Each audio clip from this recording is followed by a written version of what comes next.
Hey guys, how are you doing? Kieran Burke here from Max Velocity Sports Performance. Just finally getting around to doing a couple of series of videos. We get them out once a week and hopefully a bit more if possible, if the time allows. But definitely get them out once a week, and it's just looking at performance-based aspects of sports. So a lot of things that I see out in the field, how what people might already know but might not be doing, and they're a huge aspect of turning up on your day, on the Sunday, whatever it is, onto the paddock and being able to perform for either if it's an individual sport or for a team. So what we're going to look at is the performance pyramid is the first one. Guys, the very base of this is movement, and the reason why is because it's of utmost importance. If people can't move, there's no point in building a bad base or building more on top of a bad base. So the likes of, you see a lot of people, they focus on the top half of this pyramid and their movement is exceptionally limited or poor. They're focusing on small range of motion and they're doing that consistently. It's a recipe for disaster. So the movement part of it is essentially you want people moving correctly, full range of motion, so then they can take that to start hitting some tin and all the weights.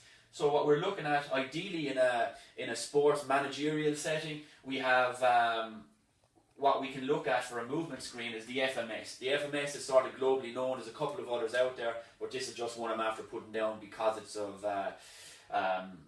its global status. That's Cook as well. So that's done by Cook. So ideally, the people within your management system or your sports system who could do this. The likes of your physio could do this, or your sports coach or your S&C coach, whatever you want to call them. Obviously, they'd have a basis of movement and have an idea of what's going on. So one of the two of those, maybe it's somebody else as well, but generally it's one of the two of those who'll be able to perform those tests and provide corrective exercises and strengthening exercises for limitations within those players. Next off, we're going to the sexy part of it, which is performance. We're looking at, you're looking at your core, so your the link between the top and the bottom, doing a bit of weight, so in the gym pushing the heavy weights that everybody loves to do, and then the conditioning aspect. Sometimes it might be those shuttles that everybody loves. That's the idea of the performance, lads. Also, just to let you know, this pyramid is a very basic one. There's a lot of other ones that are developed far more. I just like this because it's simple, and that's why I'm after choosing it. So it's very easy to read. If we get these three things done, start with the bottom and work up, we're perfect. Who can look at the performance? So you have your strength and conditioning coach inside the gym, looking at the conditioning, looking at the strength within the weights, making sure people's core are good, while also all the while making sure their movement is still topped up and top notch. These two can work at the same time, especially if there's a limitation on time. But we definitely want to make sure that the movement is focused on first.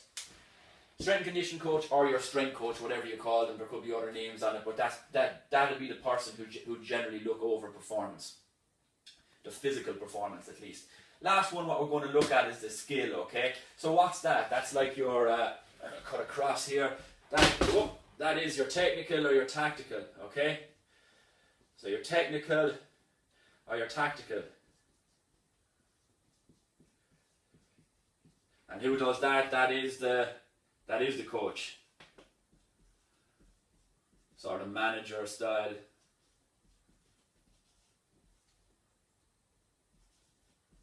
Excuse my horrific writing.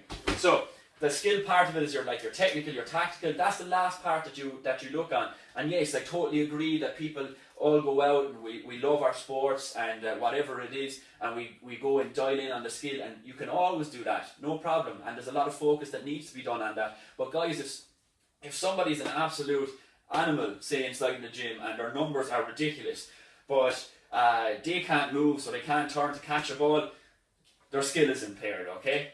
If they're an animal in the gym and they're unbelievable skill wise, but their movement keeps on making sure that they're injured, you can't use that person. That's why the pyramid is done as such. The movement is of primary focus, and then we're moving all the way upwards. That's pretty much it for today, guys. If you've any questions, give us a shout. Like I said, I'm going to be doing this once a week, and if you have any topics either that you want to cover, we'll sort it out. Cheers for listening.